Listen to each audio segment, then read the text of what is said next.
Good evening once again. I'm Chris Chansing. Day 380 of the Biden administration. There are brand new indications tonight of just how far Donald Trump's allies were willing to go to try to ensure he would not have to turn the presidency over to Joe Biden. The latest reporting, yet again, pointing to an effort far more involved than the violence that took place at the Capitol. The Washington Post reports on one scheme involving a memo dated December 18th, 2020, that suggests Trump used the intel community to dig up information to help overturn the election. The memo proposes, quote, Trump should invoke the extraordinary powers of the National Security Agency and Defense Department to sift through raw electronic communications in an attempt to show that foreign powers had intervened in the 2020 election to help Joe Biden win. And according to The Hill, this week's reports about plans to try to invalidate the election by seizing voting machines is now ratcheting up the pressure on Bill Barr. Democrats on the January 6th committee and across the House want the former Trump attorney general to testify under oath after a New York Times report said Trump floated the idea of having the Justice Department confiscate voting machines. The Times says Barr rejected that idea.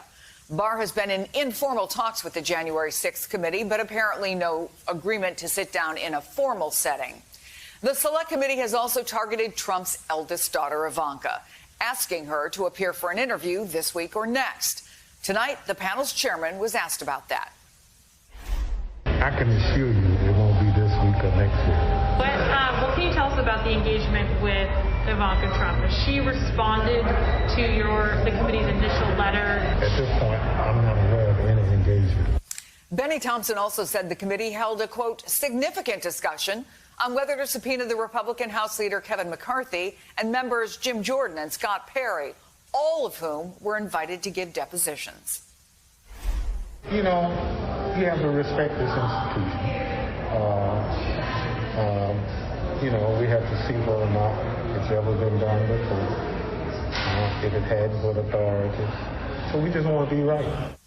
Earlier today, another committee member indicated the investigators are pushing ahead despite those witnesses who refused to show up. What we will continue to gather is additional information. We will work on the timeline. We will work on the players. We will work on the levels to which the White House was actively involved. We clearly know the top lines here, and that's that the president sought to overturn an election, whether it was by fraudulent electors or whether it was through other harebrained conspiracy theories. The former president actively stoked that. Every interview that we've had, even those of the past, few days and few weeks, have led to more information that we wanted to know. So all of these are helpful. Meanwhile, the Atlanta area district attorney's investigation into Trump's efforts to overturn Georgia's 2020 election is entering a new phase. The Atlanta Journal-Constitution says DA Fani Willis will begin selecting a special grand jury on May 2nd. That panel will then be able to issue subpoenas for witness testimony. The Journal-Constitution reports, quote, Willis said she expects the special grand jury will see a lot of activity in June and July.